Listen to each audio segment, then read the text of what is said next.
Merci de nous avoir rejoints pour cette table ronde NEXI, Tech Event Océan Indien, Afrique, Europe. Je suis Isabelle Bell, vice-présidente de Digital Réunion et membre de la French Tech qui organise ce forum. Pour cette 5e édition, nous avons voulu remettre le numérique au cœur de la relance économique, de la cohésion sociétale et de la transition environnementale, dans le contexte que nous connaissons tous.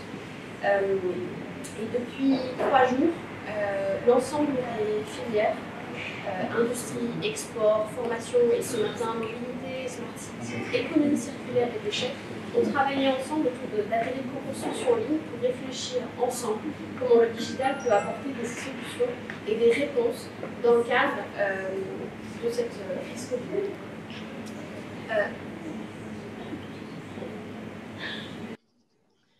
Nous rentrons effectivement dans un monde de crise systémique et cette crise, en grec crisis, nous invite à prendre du recul.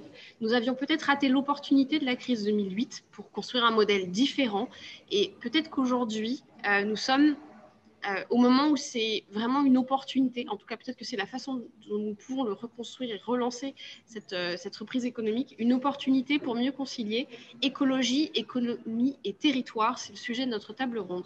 Écologie, économie et territoire, la crise accélère-t-elle les réponses environnementales, locales et digitales? Pour répondre à cette question, j'ai le très grand plaisir d'accueillir Fabrice Bonifay, qui est le directeur du développement durable du groupe Bouygues et qui est également le président du collège des directeurs du développement durable. Vous avez beaucoup pris la parole pendant cette crise. Je vous remercie beaucoup. Jean Moreau, qui est le fondateur de la start-up Phoenix, qui est une future licorne, on va dire, et qui est surtout très investi dans la Tech for Good, coprésident du Move et du réseau Tech for Good France. Vous avez également lancé il y a quelques semaines Impact France, vous nous en direz plus. Enfin, je me tourne vers Vanessa Miranville. Vanessa Miranville, vous êtes la maire de La Possession, qui est une ville sur le territoire de La Réunion. Vous êtes également élue du TCO. Vous êtes la 3e maire la plus jeune de l'île et vous avez à cœur de mettre en place ces solutions bien avant la crise avec les citoyens dans une optique environnementale. Et puis Marie-Jo Payette, présidente du Topio, cofondatrice de Synergie Pays. Vous travaillez sur l'écologie industrielle territoriale et vous nous expliquerez comment on peut réancrer des solutions industrielles, numériques et environnementales sur notre territoire. Pour commencer, je me tourne donc vers Fabrice Bonifay. Comment aujourd'hui peut-on faire de cette crise une opportunité écologique pour refonder notre économie et articuler numérique et environnement? Alors ça, c'est la question. Hein. C'est comment ne pas rater effectivement la 2e occasion qui nous est donnée de faire du business autrement et de gouverner autrement tout, hein, c'est-à-dire à l'échelle micro, l'échelle macro, donc macro du pays, micro des entreprises, les deux fonctionnant ensemble, bien entendu. Donc on n'a pas du tout tiré les enseignements de ce qui s'est passé en 2008, car les paradigmes politiques et économiques dans les entreprises n'ont pas changé. C'est-à-dire qu'on est toujours dans l'illusion, je le dis souvent, de la possibilité d'une croissance infinie dans un monde fini en ressources. Alors c'est une illusion, bien sûr, parce que mathématiquement, ça ne fonctionne pas comme ça, et que l'économie telle qu'elle existe depuis maintenant des décennies est bien sûr contraire aux capacités écosystémiques, aux capacités des ressources de la planète.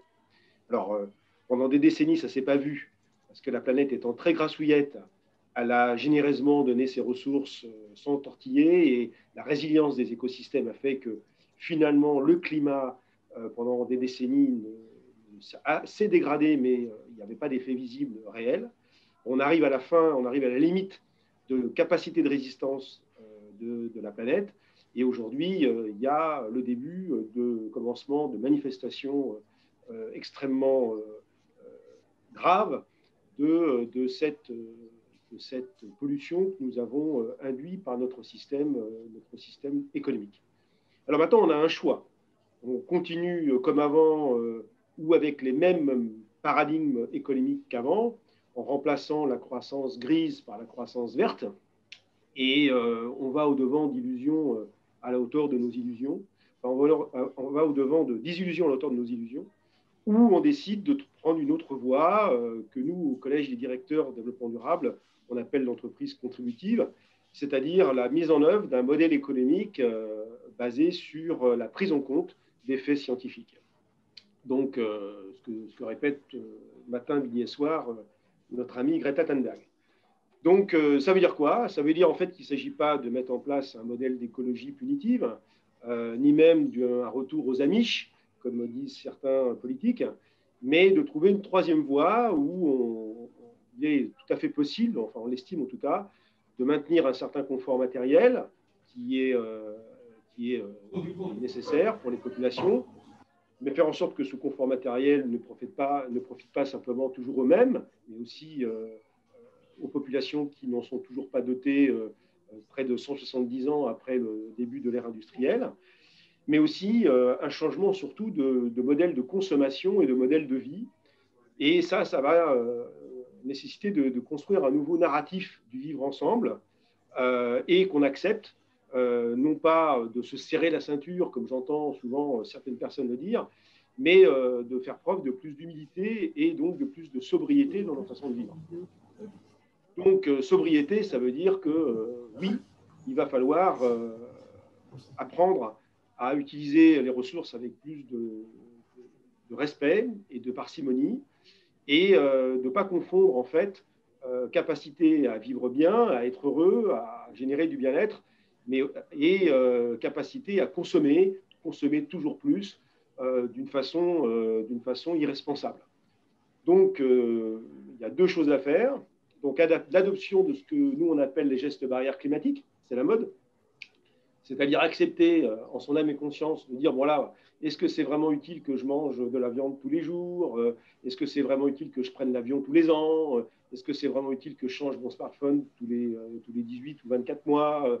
Est-ce que c'est utile que je participe au Black Friday? Est-ce que c'est utile que j'achète 15 paires de godasses alors qu'en fait, j'ai que 2 pieds? Donc ça, c'est au niveau individuel. Chacun va devoir faire preuve de responsabilité.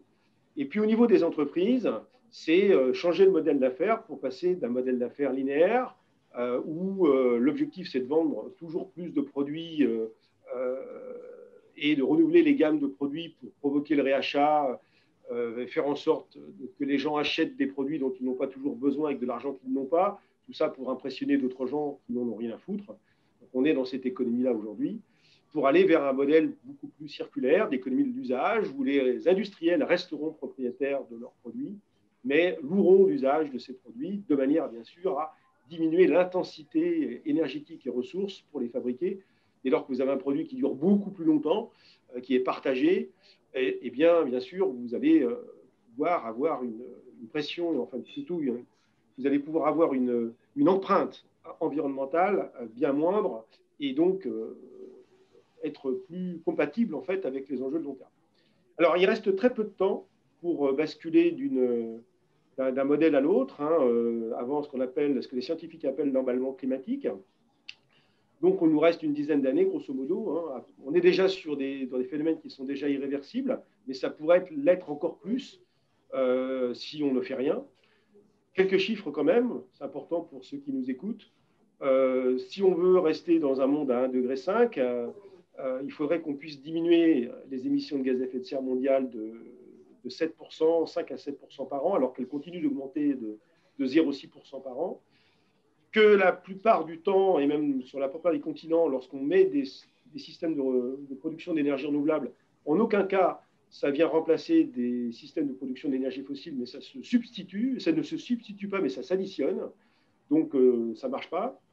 Que le numérique, parce qu'il s'agit de ça, aujourd'hui, certes, permet dans beaucoup de cas d'être plus efficace, mais être plus efficace dans le mode numérique d'aujourd'hui, ça comporte des effets rebonds qui fait que ce que l'on gagne d'un côté, on le perd au décuple de l'autre. Donc, il faudra que tôt ou tard aussi sur le numérique, on sache caper l'usage du numérique et ensuite accepter une décroissance d'utilisation tout en maintenant, bien sûr, les fonctions essentielles de ce que ça peut nous apporter pour nous simplifier la vie. Mais il faut savoir que 70 ou 75% des usages du numérique, je suis bien placé pour vous le dire, sont des usages qui sont futiles et qui pourraient être limités sans perturber outre mesure nos façons de vivre. Donc il y a beaucoup, beaucoup de choses à faire dans tous les domaines industriels et que tous ceux qui vous racontent que la croissance verte, que la clean tech, etc., ça va sauver la planète, les voitures volantes, les voitures autonomes, j'entends plein de trucs sur ces sujets, sont juste des menteurs, parce que ce n'est pas ça qui va se passer dès lors qu'on sait faire quelques règles de 3 et dès lors qu'on prend le temps de faire quelques calculs. J'entends que oui, l'hydrogène va remplacer le pétrole, les énergies renouvelables vont remplacer les énergies fossiles. Tout ça, c'est de la blague, ce n'est pas ça qui va se passer. Il va falloir qu'on réinvente un nouveau modèle de société. Et ça, on n'a plus beaucoup de temps pour le faire aujourd'hui. C'est vraiment détestable de voir aussi peu de prise de conscience au niveau des décideurs. Alors, je ne sais pas exactement pourquoi. Est-ce que c'est parce qu'ils ne sont pas formés ? Est-ce qu'ils sont sous la tutelle de certains influenceurs? Je n'arrive pas à me l'expliquer, mais il y a vraiment une priorité. Des priorités, c'est de se former à ces sujets. Je vous encourage à lire des livres qui expliquent ça, à regarder des tutos, à suivre les cours de Jean-Marc Jancovici, les cours qu'il donne à l'école des mines. C'est disponible sur YouTube, en basse définition, bien entendu. Et c'est vraiment très important de se former pour éviter de dire des conneries et pour éviter aussi de faire croire aux populations que le futur sera une continuité linéaire du passé sans rien changer, ce qui est bien sûr complètement faux. Merci beaucoup. On a effectivement parlé un peu de ce marketing de l'obsolescence. Des entreprises qui n'ont pas encore renouvelé leur business model et finalement cette course en avant, on essaye de substituer en fait l'hydrogène au pétrole et à s'appuyer sur une green tech qui ne fait que rajouter finalement aussi du numérique et de la consommation à nos modèles actuels sans profondément repenser notre façon de consommer et de produire. Finalement, est-ce que les entrepreneurs, la nouvelle génération d'entrepreneurs n'a pas aussi un rôle à jouer dans le profond renouvellement de notre modèle économique? Jean Moreau. Bonjour. Bonjour. Bonjour. Si, évidemment. En tout cas, nous, c'est notre position. Même si je suis d'accord avec ce que dit Fabrice, hein, c'est pas. Je pense que nous, pour être très clair, donc moi, je représente effectivement. Donc, je suis cofondateur de Phoenix, une entreprise qui lutte contre le gaspillage alimentaire et qui donne une seconde vie à tous les invendus, y compris sur l'île de la Réunion d'ailleurs. On est très fiers d'avoir créé 2 emplois locaux sur place pour mettre un terme au gaspillage alimentaire dans la zone. Et en gros, nous, on a 2 solutions. Une partie des volumes sont revendus à prix cassé aux consommateurs à travers une application mobile. Donc, on permet à tout le monde de faire un petit geste au quotidien contre le gaspillage en fin de journée chez les commerçants autour de chez lui. Et puis, le reste des volumes est donné par palette entière à l'aide alimentaire et aux gens qui sont dans la précarité. Et avec ça, on a prouvé et on fait partie de cette génération d'entrepreneurs qui émergent et qui montrent que dorénavant, il y a des modèles hybrides qui sont à mi-chemin entre le capitalisme traditionnel et toutes les limites qu'on a pu lui trouver. Et puis de l'autre côté, le monde des ONG, du non-profit, du bénévolat, qui a aussi plein de vertus, mais des limites intrinsèques, parfois en termes d'énergie ou de professionnalisme ou de changement d'échelle. Donc, je pense que ce clivage, il est dépassé et qu'effectivement, on est plusieurs maintenant, on n'est pas les seuls, hein, on a des concurrents, puis il y a des gens comme Back Market sur le téléphone mobile, des gens comme Mesus dans le BTP, que connaît bien Fabrice, qui trouvent des modèles hybrides qui ont à la fois un impact extra-financier fort, sans pour autant sacrifier la création d'emplois, l'ambition. Et je pense que non seulement c'est une bonne nouvelle, mais c'est surtout le sens de l'histoire que d'arriver à avoir des entreprises à mission et avec vraiment les ODD, donc les objectifs de développement durable, au cœur du réacteur. Après, une fois que j'ai dit ça, je suis conscient qu'effectivement, on ne pèse pas très lourd dans l'équation économique par rapport au gros du CAC 40. Et du coup, pour moi, notre mission chez Tech for Good France, elle est simple, c'est plutôt de montrer la voie, d'être un peu l'étincelle qui dit, regardez, il y a des modèles alternatifs qui marchent, qui existent, qui émergent, qui aujourd'hui, certes, sont marginaux, encore petits. Et notre but, c'est de polliniser l'économie traditionnelle et de montrer aux plus gros qu'avec l'émergence de boîtes comme les nôtres, on peut faire une transition, on peut l'amorcer. Donc voilà, moi, encore une fois, je pense qu'on porte un message d'espoir, mais on est aussi réaliste sur le fait qu'on on pèse peanuts par rapport aux gros décisionnaires et que la transition doit s'accélérera vraiment le jour où des gros poids lourds du secteur basculeront dans la transition. Donc, nous, on a essayé d'avoir cette dynamique de pollinisation. Donc, on a fait rentrer Danone au capital dans l'aventure Phoenix pour essayer de faire bouger tout le groupe et ses différentes marques vers le zéro déchet alimentaire. Et voilà, on estime que c'est plus comme ça qu'on aura de l'impact à grande échelle, plus qu'en restant entre nous, entre pionniers, à prêcher dans le désert et à rester entre start-up, scale-up, à faire 10, 15, 20, peut-être 50 millions d'euros de chiffre d'affaires. Donc, moi, c'est ce que je porte, c'est montrer la voie. Et après, l'autre message pour les grands groupes, et je pense que c'est assez similaire en miroir, c'est on est à un stade où la dichotomie entre de la main gauche, j'envoie du pétrole partout sur la planète, mais de la main droite, j'ai créé une fondation qui va reforester l'Amazonie, donc je peux dormir tranquille. Cette opposition, elle est dépassée entre la vision, en tout cas la vision de la RSE comme compensation d'une action négative par ailleurs. Je pense qu'elle ne dupe plus personne, en tout cas elle ne dupe pas la jeune génération. Et donc, il est temps que les grands groupes, sur le modèle des startups qu'on incarne, puissent remettre la RSE au cœur du réacteur, au cœur du modèle, et le sortir d'entités périphériques que sont typiquement une direction de développement durable, une direction RSE, une fondation. Parce que c'était une bonne première étape, cette vision-là. Et maintenant, il faut qu'au contraire, ces sujets soient rapatriés en haut de l'agenda stratégique, chez les décideurs les plus haut placés des groupes, et que ça intègre dès le départ la création des services, des produits, et plus dans une vision compensatoire, mais dans une vision vraiment intrinsèque. Et ça va prendre du temps, parce que ça nécessite de faire bouger les modèles économiques, ça nécessite de bousculer des équilibres bien en place. Donc, c'est très bien qu'il y ait des gens comme Fabrice et d'autres agitateurs qui poussent dans cette direction, parce que je pense qu'à terme, encore une fois, le vrai changement systémique, il viendra de ces grosses machines-là, plus que des back market, Phoenix et consorts. Fabrice et Jean, je me tourne tous les deux vers vous. Vous l'avez dit tout à l'heure, il reste une décennie et on est en train de rater l'objectif des plus de degrés.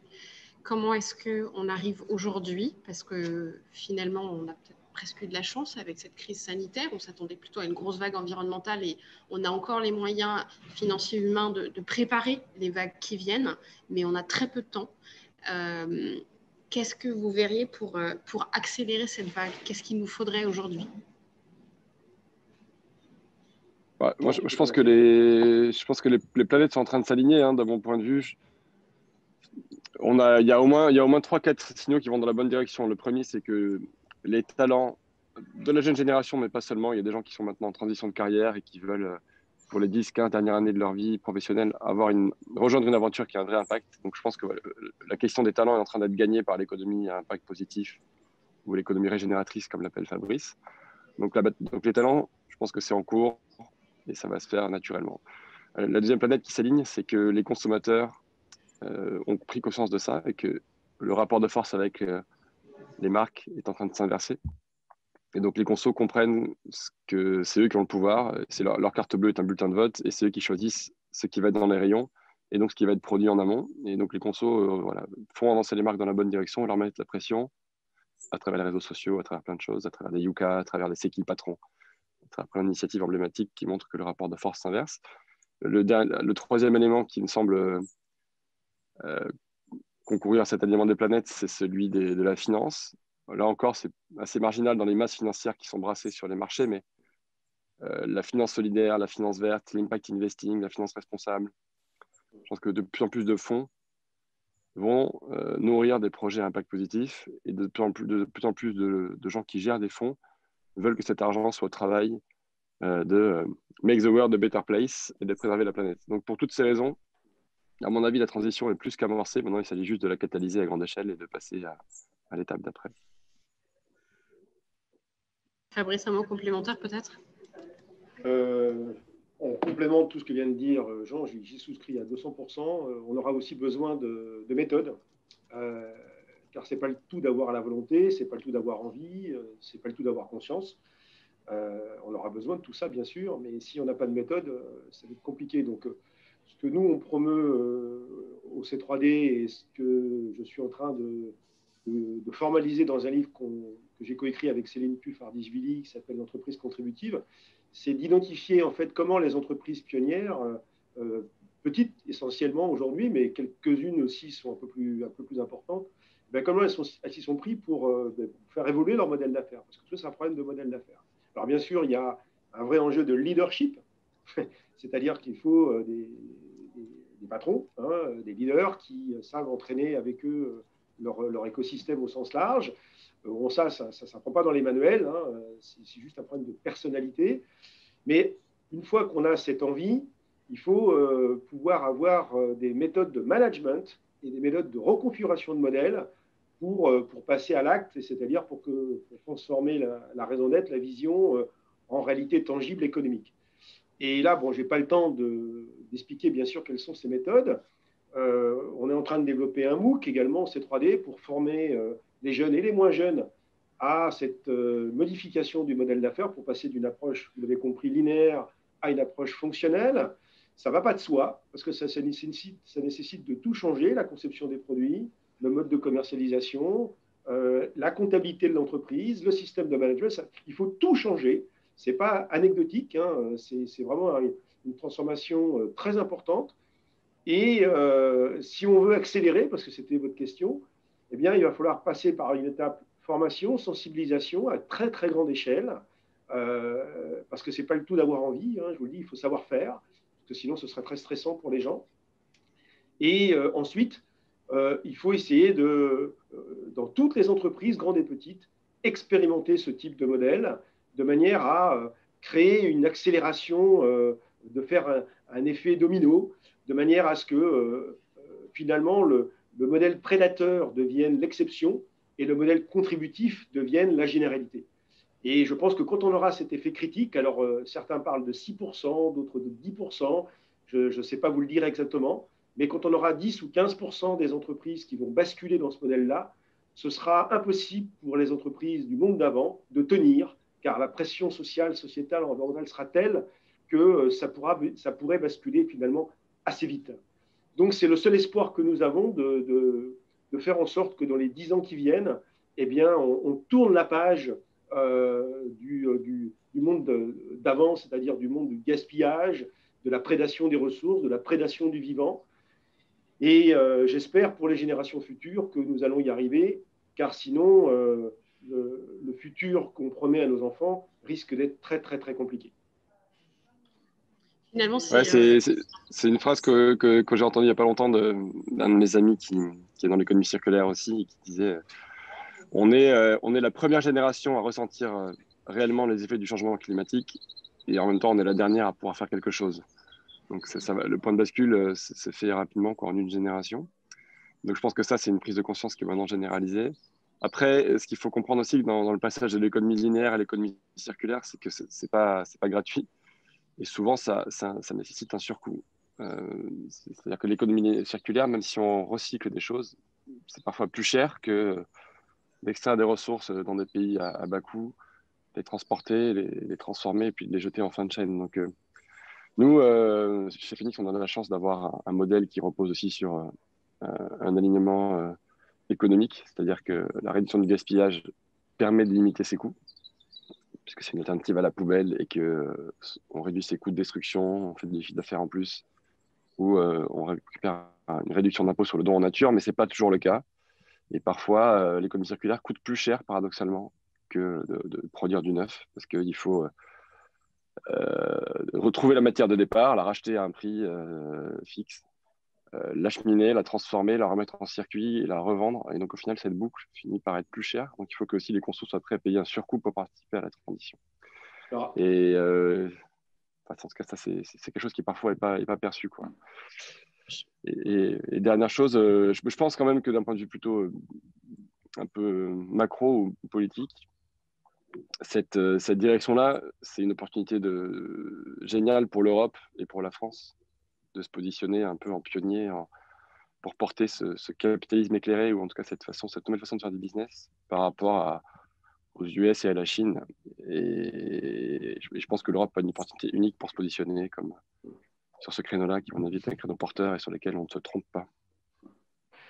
Pour compléter ce que dit Jean, je voudrais dire que dans l'économie circulaire, il y a une échelle de Jacob de la vertu. Hein.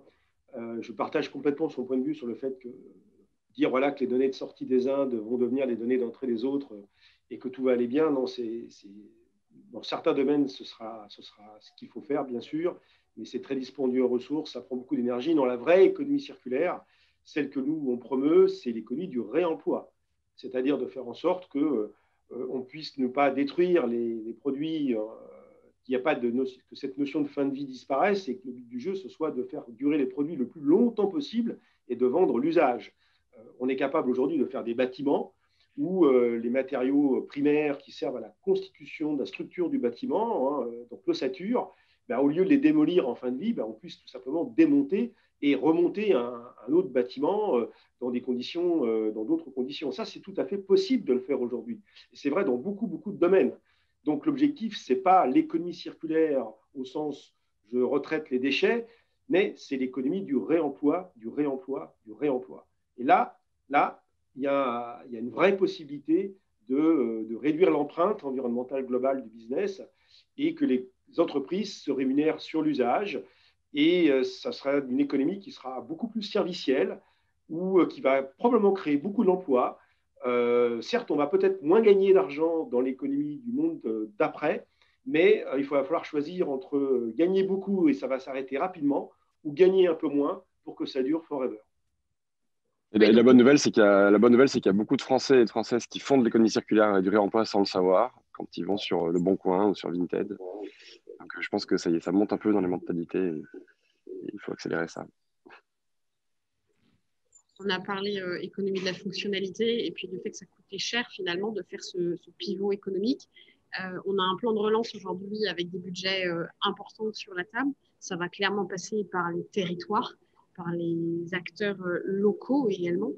Vanessa Miranville, je me tourne vers vous. Vous êtes effectivement maire de la Possession et vous êtes un des territoires les plus en avance de phase sur toutes ces problématiques-là, Smart City, économie circulaire ou économie industrielle, territoriale. Comment aujourd'hui vous arrivez à ancrer cette problématique finalement d'un renouveau écologique local dans le contexte de crise qui a pu renouveler les circuits courts pour que ça prenne réellement? Parce que finalement, il faut que ça s'incarne sur un territoire. Tout d'abord, dire que pour moi, c'est qu'il faut réussir à mettre en tête à tous les citoyens, c'est qu'il n'y a pas besoin de beaucoup pour être heureux. Sobriété heureuse, dont parle Pierre Rabhi, pour moi, c'est vraiment ça le cœur de la chose, et notamment aux jeunes générations, leur montrer que c'est dans le lien à l'autre qu'on trouve le bonheur et pas dans la possession matérielle. Concrètement, comment on le met en œuvre? En mettant en place des différentes actions. Alors, ça peut être la petite action de quartier jusqu'à l'aménagement total d'un quartier innovant.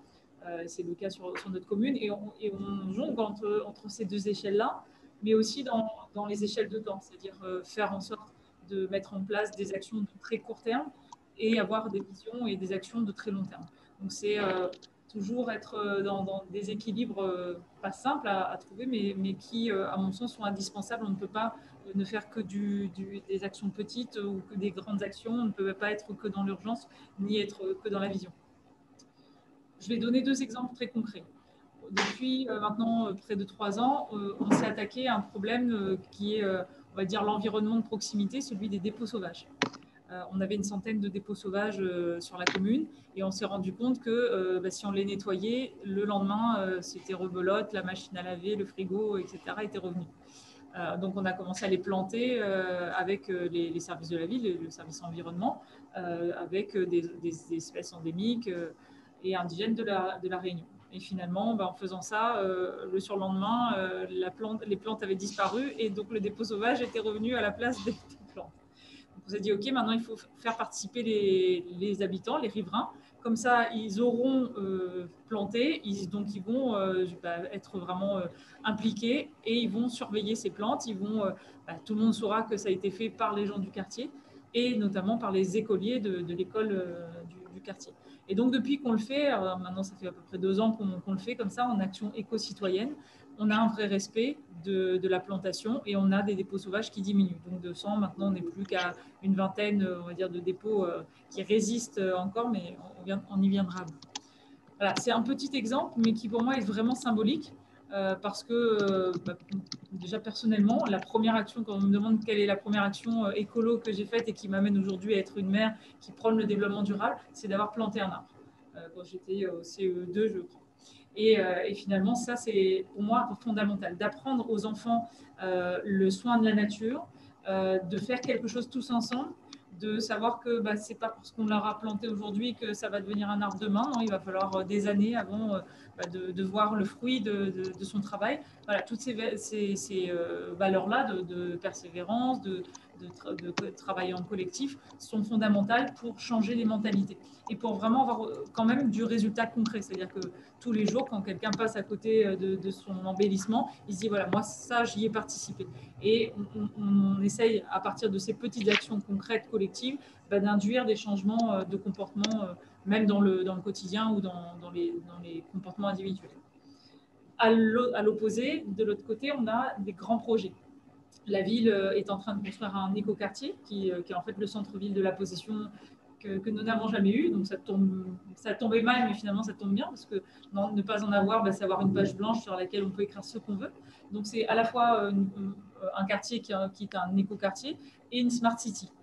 Et là, je rejoins le numérique. Pour moi, ce qui est important dans ces notions-là, c'est de pouvoir montrer qu'on peut construire une ville où, à moins de 5 minutes à pied, on a l'essentiel de son quotidien, l'école, la crèche, le bureau, la boulangerie, le commerce pour faire ses courses, l'équipement sportif pour pouvoir s'aérer, faire un peu de sport.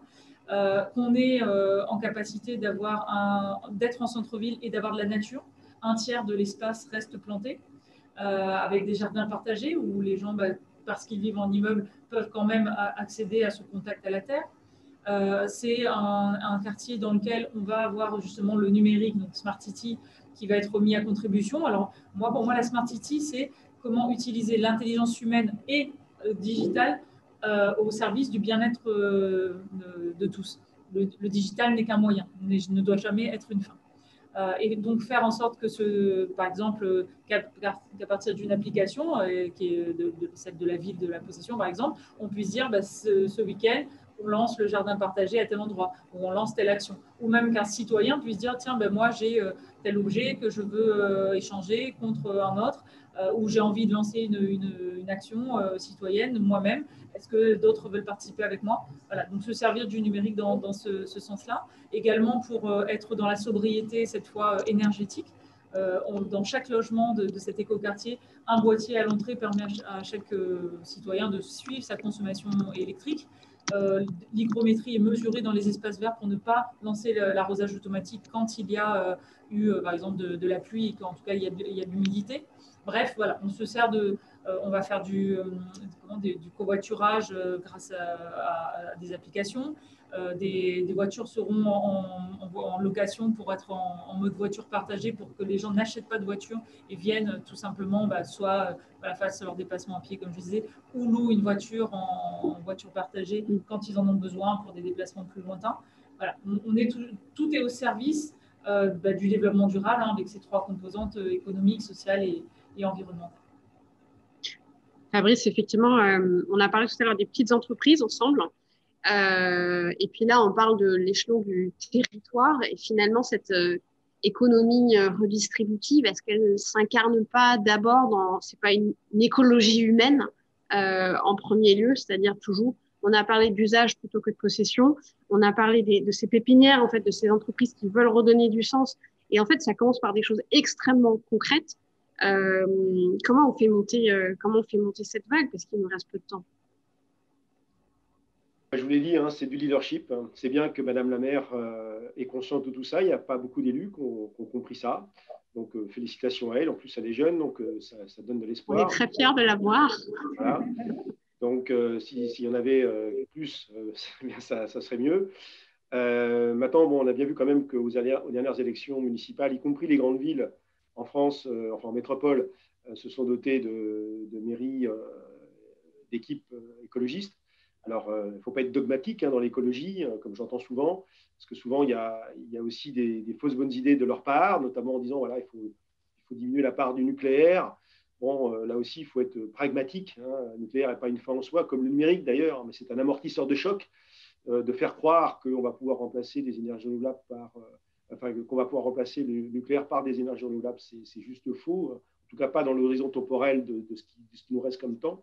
Donc, on a besoin de leadership, on a besoin de leaders inspirants, on a besoin d'entreprises pionnières qui donnent envie. On a besoin aussi d'expérimentation, car dans ce domaine de la nouvelle économie plus frugale, plus responsable, plus circulaire et plus servicielle, eh bien, on a beaucoup d'expérimentation à faire dans tous les secteurs d'activité. Aujourd'hui, il faut avoir la possibilité d'avoir des modes de dérogation, c'est-à-dire que, hélas, 3 fois hélas, notre régulation n'est pas prévue pour l'expérimentation. Donc, il faut absolument que les pouvoirs publics accordent aux petites entreprises, et y compris aux grandes entreprises, la possibilité de fonctionner en mode dégradé, différemment, pour pouvoir faire de l'expérimentation. Je vous donne un exemple. Sur l'économie du réemploi aujourd'hui, dans le secteur du BTP que je connais bien, eh bien, il n'y a pas de prescription. C'est-à-dire que, je vais vous donner des chiffres qui sont juste effrayants, 40 millions de tonnes de déchets du bâtiment tous les ans produits en France, rien qu'en métropole, 270 millions de tonnes si on y ajoute les déchets du travaux public.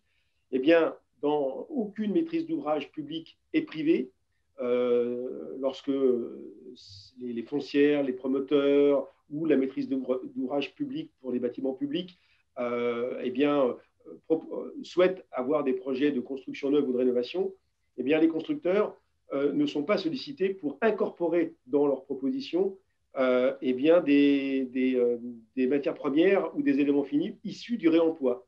Aucune prescription. Aucune prescription.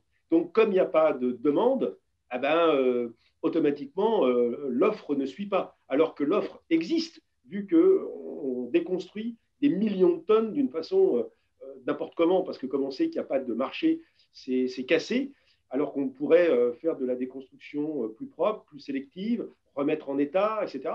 Mais aujourd'hui, bien sûr, il faut adapter la fiscalité, parce qu'à Dijon, c'est très, très vrai. Aujourd'hui, ça coûte moins cher d'acheter du neuf que de réutiliser. On le sait bien, quand on a son grille-pain ou son bouton on-off est cassé, on le ramène chez Darty ou ailleurs, ils nous disent vous n'avez plus de fait d'en acheter un neuf que de le faire réparer. Alors à l'échelle d'un bâtiment, vous pouvez imaginer un petit peu les surcoûts que ça pourrait générer si la fiscalité du réemploi est au même niveau que la fiscalité du neuf. Donc si on veut vraiment booster cette économie du réemploi, eh bien, il faut changer les règles du jeu et aussi que les maîtrises d'ouvrage deviennent prescriptrices dans leur cahier des charges pour faire en sorte de faire un choc, ce que j'appelle moi un choc de la demande, parce que s'il y a un choc de la demande, les industriels devront s'adapter, parce que sinon, ils seront tout simplement hors jeu. Et nous, les grandes entreprises, on dit souvent qu'elles sont contre la régulation. Non, ce n'est pas vrai. Nous, ce qu'on souhaite, c'est une régulation qui soit juste, c'est-à-dire qui soit applicable à tous les acteurs, y compris ceux qui viennent de l'international. Et surtout, on veut une régulation qui ne change pas de trajectoire tous les 5 ans ou à chaque fois qu'il y a un changement de bord politique. Et ça, c'est tout à fait délétère, car les industriels, et notamment les grands industriels, ont besoin, pour rentabiliser leurs solutions, d'investir beaucoup. Et pour ça, il faut de la visibilité. Et donc, c'est pour ça qu'il ne faut pas changer d'avis tous les 5 minutes, comme on l'a vu avec la filière photovoltaïque il y a quelques années. Donc, il est vraiment très, très, très important d'avoir du leadership, d'avoir du mode de dérogation, d'avoir des méthodes. Donc, vous voyez que les solutions ne manquent pas.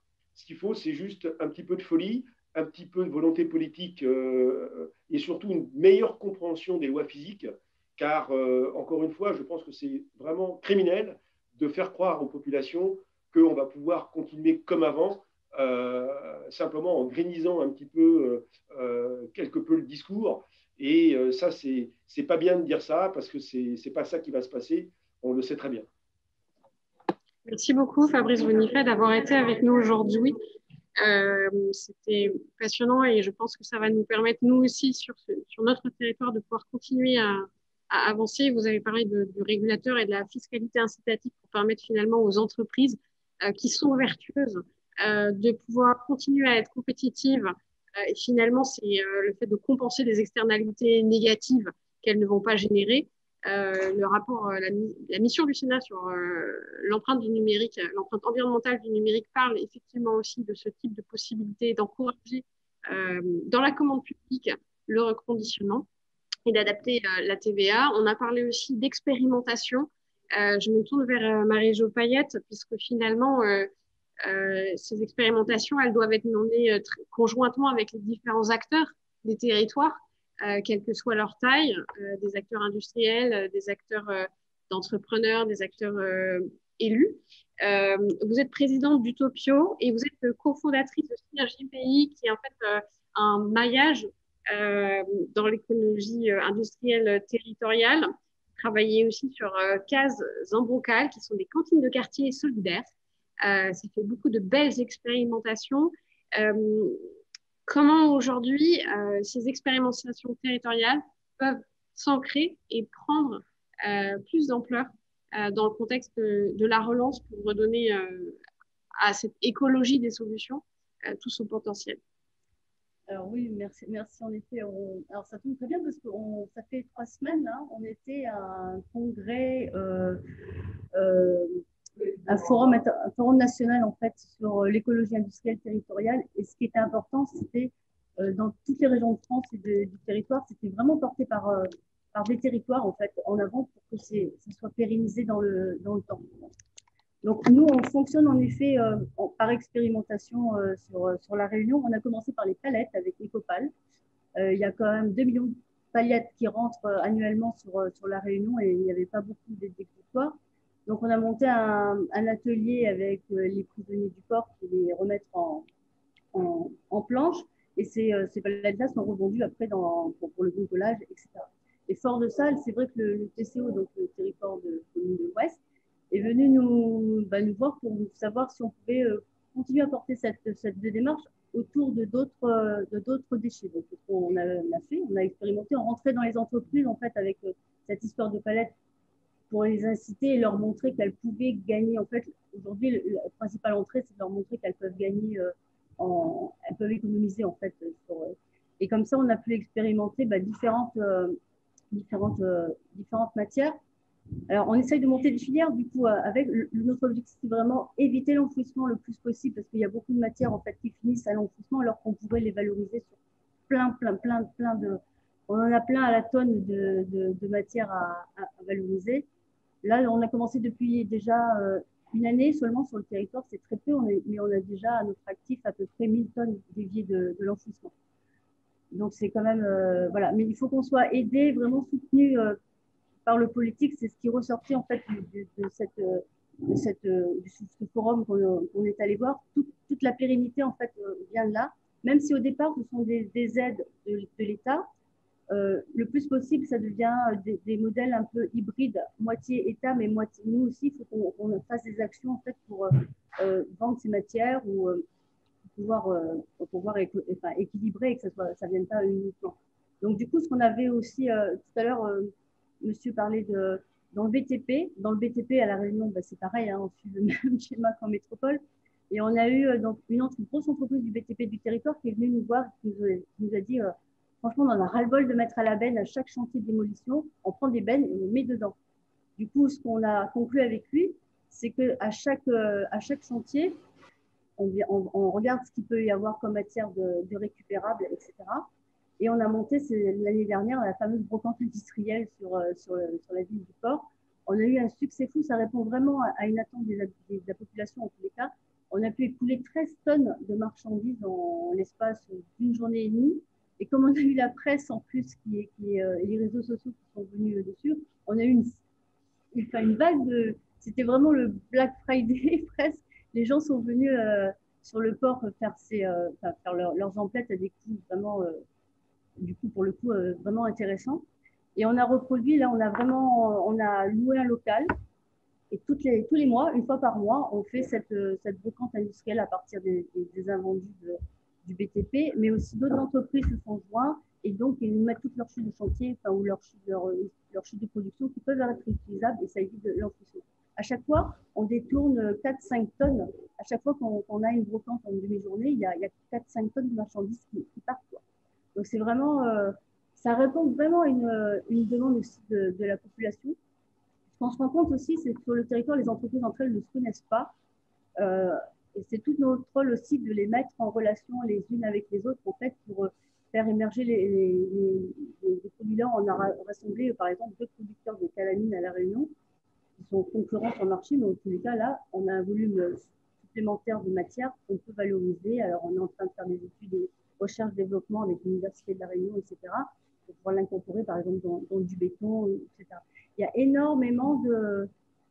l'écologie industrielle territoriale, c'est vraiment aussi une piste pour lesquelles il faut vraiment appuyer cette démarche-là au niveau des territoires. Finalement, dans les tout à l'heure, vous disiez on va pouvoir apprendre à vivre et à être heureux dans un monde où il y a moins. Ouais.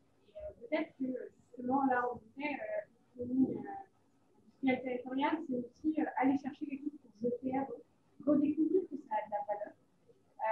Et que du coup, on va beaucoup de pouvoir d'achat, que ça peut aussi permettre à être vertueux, d'avoir un gagnant-gagnant. Et il y a beaucoup de. On est sur un territoire insulaire avec des contraintes, il y a beaucoup d'initiatives comme ça. Comment est-ce que vous arrivez aujourd'hui, sur votre territoire, à faire monter, à faire émerger toutes ces initiatives? Il y a beaucoup d'actions sur des propositions entrepreneuriales et associatives sur le territoire. Comment vous faites pour faire émerger les enfants? Alors déjà, avant les initiatives entrepreneuriales, il y a les enfants. On commence par le commencement. Les plus jeunes, quand on travaille sur l'écoquartier, depuis 6 ans maintenant qu'on le fait, la première chose, c'est qu'on écoute nos écoliers. Depuis le primaire jusqu'au lycée, ils nous font des maquettes, des poèmes, des textes, des vidéos pour nous dire qu'est-ce qu'ils attendent de la ville de demain. Vous dites, il va falloir faire avec moins. C'est pas tout à fait ça pour moi. C'est avec moins peut-être de matériel, mais finalement avec plus de bien-être, de bonheur, de lien. Donc finalement, ce qu'on aura perdu, on l'aura largement gagné par ailleurs sur des choses beaucoup plus importantes et fondamentales. Donc les enfants, quand ils nous proposent des projets, on fait souvent un jury qui sélectionne chaque année les meilleurs projets proposés et on réalise, par exemple, les 3 meilleurs. Alors l'année dernière, c'était un nichoir à oiseaux pour mettre en bas des immeubles. Un banc en forme de yin et de yang pour que les gens puissent s'asseoir et pouvoir se rencontrer même s'ils ne se connaissent pas. Voilà, donc on essaie vraiment d'être déjà dans matérialiser ces entreprises, ces initiatives écolières. Ensuite, sur ce qui est des initiatives entrepreneuriales, c'est tout simplement, et pour moi c'est vraiment la définition du rôle du politique, facilitateur. C'est-à-dire que quand on arrive, quand un porteur de projet arrive, j'ai une idée, c'est pas de se dire oh là là, ça va me donner du travail en plus, ça va me compliquer la vie, ça c'est de la part de l'élu ou de l'administration d'ailleurs, mais au contraire d'être ouvert et de se dire comment ça va pouvoir apporter au territoire. Et finalement, quand on est dans cet état d'esprit-là, de comment je peux aider, comment je peux accompagner, comment ce qui m'est proposé s'intègre dans ce qui existe déjà, comment je peux mettre en relation, d'ailleurs, peut-être plusieurs porteurs de projets pour que le projet, les projets s'enrichissent mutuellement. Finalement, ça se passe très bien. Donc, voilà, par exemple, Fourmis, vous citez cet exemple, c'est un porteur de projet qui est arrivé en disant « Je veux tester le fait de féliciter, donner en tout cas une valeur aux déchets que les gens vont nous ramener plutôt que de les jeter à la poubelle. Donc du papier, du carton, ce qui est classiquement recyclable, ou même des petits électroménagers. Donc les gens viennent, ils les déposent et ils repartent avec des points qui leur permettent d'avoir des bons dans des commerces de proximité. Voilà. Donc ça, c'est quand on a présenté ce projet-là, on a dit bingo, on trouve un terrain, on vous donne les autorisations qui vont bien, voilà, on vous permet de lancer ce projet. Et c'est vraiment un état d'esprit d'être comme ça dans la facilitation. En fait, on parlait tout à l'heure des modèles hybrides, on parlait de ça pour les entreprises, mais quand je vous entends, j'ai l'impression qu'en fait, on est aujourd'hui en train d'avoir une politique entrepreneur, et qu'en même temps, on a des entrepreneurs au service du bien commun, et que les deux sont peut-être en train de se rejoindre parce qu'il y a cette conscience de la génération qui, notamment de partout, de l'urgence climatique qui nous engage tous, finalement, dans notre avenir commun. Marie-Jo, comment ça se matérialise dans les échanges entre les acteurs du territoire lorsque vous faites des ateliers de maillage, par exemple? Alors, les ateliers de maillage, on a à peu près les ateliers de maillage, comment ça se présente? On a plusieurs choix. Où les entreprises ne se connaissent pas entre elles et qu'on les invite comme ça sur un thème. Et en fait, chacun présente leur offre, donc de matières qui vont à donner, en surplus. Leur matière, je dirais même leur matière résiduelle, en fait, leur déchets. Et de l'autre côté aussi, ils mettent ce dont ils ont besoin, offre et demande. Et ensuite, à la fin de l'atelier de maillage, on colle les offres et les demandes, on regarde s'il y a des maillages qui peuvent se produire. Et c'est comme ça qu'on se rend compte surtout que les entreprises ne se connaissent pas entre elles, elles ne savent même pas que le voisin à côté peut lui donner à des bagues en vrac, qu'il va les jeter alors qu'il a besoin. Enfin, ça se matérialise vraiment. Des fois, c'est sur des choses vraiment. Voilà, on pouvait même pas. Il y a eu des kilos de cerclage qui avaient été achetés par une entreprise, ils n'ont jamais servi. Ça glissé dans leur entrepôt. Le côté, il y avait une entreprise qui était en train de chercher des cerclages. Voilà, le maillage a été fait comme ça. Mais c'est vraiment impressionnant.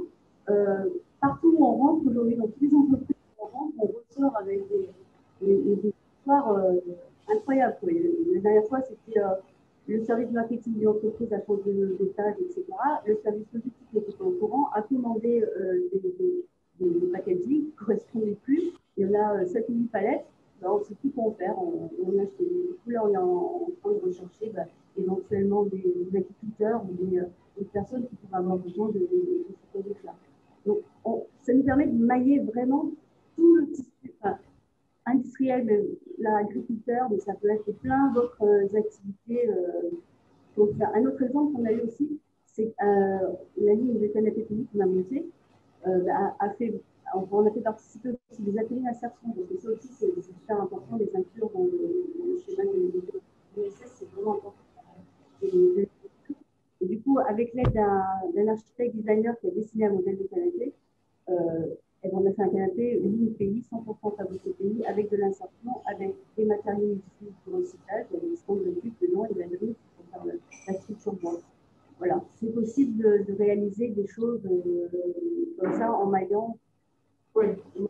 Pour un territoire insulaire comme le nôtre, effectivement, le déchet qui est quelque chose de perdu, qui est une vraie contrainte, peut devenir finalement, on a vu ça, ce n'est pas magique et évident, il faut aussi des investissements, mais il peut devenir en fait une source de réemploi, du domaine des économies, parce que finalement l'économie circulaire, c'est redonner de la valeur à quelque chose qu'on a déjà extrait, donc des fois aussi, économiquement, ça devient intéressant à envisager, et surtout ça crée de l'emploi local non délocalisable, de réinsertion manuelle, sur lequel on peut former la jeune génération, et on sait que le monde qui vient, ça va être un monde où il va falloir savoir réparer beaucoup. Donc réinventer les savoirs manuels. On parle tout à l'heure du rôle du numérique dans cette perspective-là, des solutions locales. Peut-être que l'un des apports du numérique, c'est aussi de ne pas se substituer à l'humain, mais c'est de passage à l'échelle. Et finalement, cette connaissance de chacun des besoins et chacun doit offrir pourrait être accélérée sans se substituer au temps d'échange, mais pourrait être accélérée par des plateformes communes. Et pour conclure en quelques mots, c'est effectivement tout l'objet du programme Digital Réunion 2022, territoire numérique responsable, qui en fait met le numérique au service de la relance économique, de la transition écologique et de la cohésion sociétale de notre territoire, et qu'on veut construire avec les entrepreneurs engagés, les politiques entrepreneurs visionnaires, qui mettent l'humain et le lien social comme principale richesse au cœur. Et donc, on a hâte et à cœur de pouvoir voir tout ce qui s'est dit ce matin dans les ateliers pour le co-construire avec vous dans un avenir plus proche. Voilà. Donc, merci beaucoup à vous d'avoir été parmi nous. Vanessa Mirandville, Marie-Jo Payette et nos invités de métropole. À très vite pour tout faire ensemble.